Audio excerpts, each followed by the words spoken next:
If you're shopping for a home right now and you decide not to purchase until later this year, there's a strong probability that you will regret it.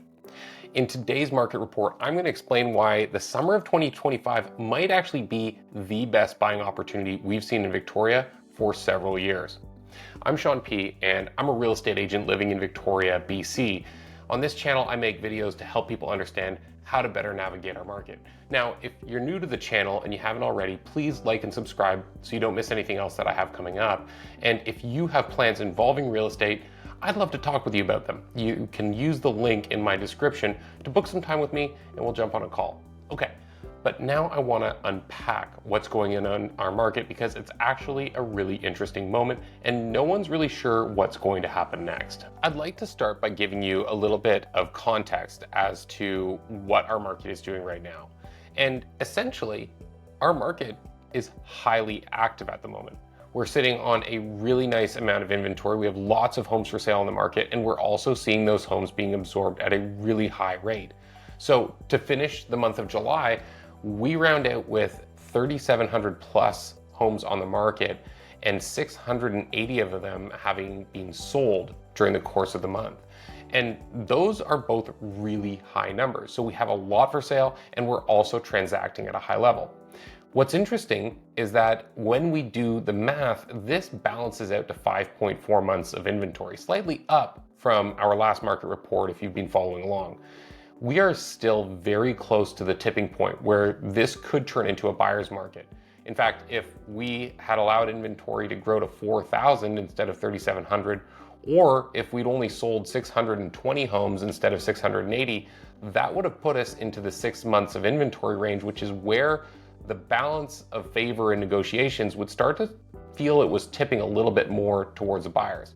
Now, this is noteworthy because a lot of people are waiting for this kind of environment, but at the same time, the Bank of Canada held its interest rate again.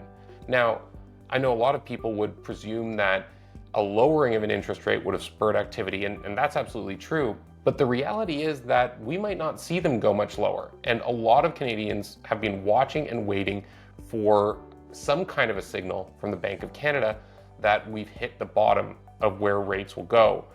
Canadians tend to be conservative in nature when it comes to their finances. So when we see people feeling like the best rates are available right now, we could see an additional rush of inventory. And so here we sit in the middle of summer at this crossroads. We're entering one of the slower times of the year, which could give cause for buyers to think that we're close to the buyer's market. But September would typically be when it would pick back up. And we've had an incredible amount of interest from all these buyers who most likely are, people who had delayed this spring coming back to finalize their shopping because they just don't want to wait any longer. And we also have the Bank of Canada giving indications through their choice to hold that now might be a really smart time to lock in a good rate. And so we're really not sure what comes next, but I can tell you that right now, most likely, will be one of the best times you could have bought when we look back on it at the end of the year. Let's unpack why that is. Okay, so if we aren't sure what comes next, and it could either be good or bad for buyers, why am I saying that right now is a smart time to shop? Well, I'd like to go through 3 or 4 things that I think will really affect buyers in a positive fashion if they choose to shop right now. And the first one is just inventory. People tend to have this mindset that they want to get the lowest price they possibly can. And that's a great way to look at anything when you're negotiating. But a factor that people often miss out on is that they also should be shopping to get the best house. Go out and find the best product. And so the first reason that I think right now is a great time to start shopping is simply because of the fact that we have so much inventory right now. We're still in an environment where agents are telling sellers that it's a great time to sell because frankly, it is. It's a healthy market, it's predictable, it's simple to navigate, prices aren't jumping around on people, and you can carry out your plans without a tremendous amount of risk. So we have a lot of really nice properties that are choosing to be on the market right now. If we shift towards more of a negative market for sellers, well, not all of them may choose to continue selling, and we could lose some of the better inventory that we have on the market right now. The second thing is that we don't know what's coming next. And while in the fall it could shift in favor even further towards the buyer, it's also very possible that the buyers who delayed their plans this spring jump back into the market, and they're met simultaneously by buyers who want to lock in a great long-term rate like we were just talking about. And so we could see buyers from a few different angles jumping back into the market, which could offset any expectation that we had that the market would continue to soften. The next thing that is advantageous right now in shopping is that the uncertainty about what comes next goes both ways. And what that means is that some buyers might choose to wait and see if they could do better in a few months.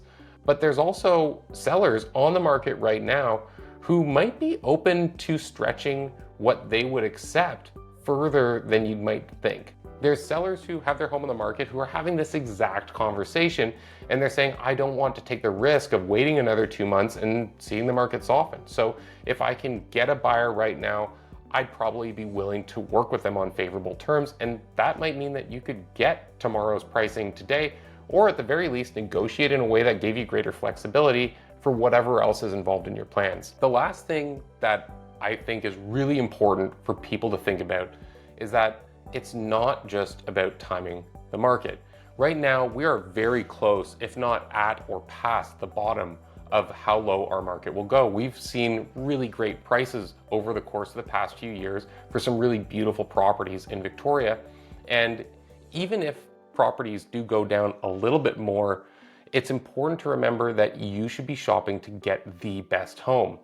Over the course of your mortgage, if you can get in at a good price, secure a great rate, and also get a property that's going to appreciate really well because it's well selected, that's how you'll maximize your net worth over the long run of all the aspects of real estate. So don't look at it in a one-dimensional sense. There are so many things you can do to better your investment, and right now is a great time to take advantage in a lot of different angles.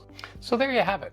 Right now, I think the reason that we're seeing so much activity in our market is because people are starting to realize what a great moment it is to actually get out and shop. Could it get a little better? Maybe.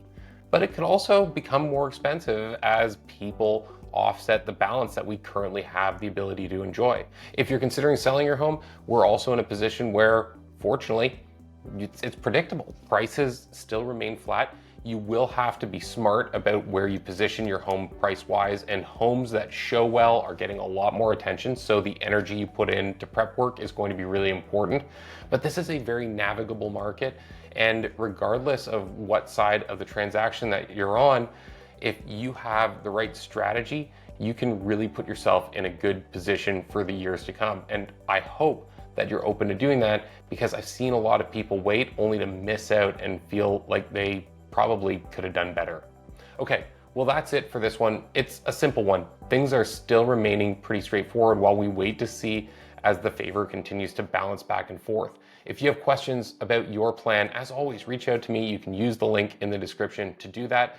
And if you have questions, comments, or thoughts, please like and subscribe, and you can comment on this video as well. I'd love to get back to you with any of the insights that you think I might have missed, or if there's something that you'd like to share. Thanks again for watching, and we'll catch you next month.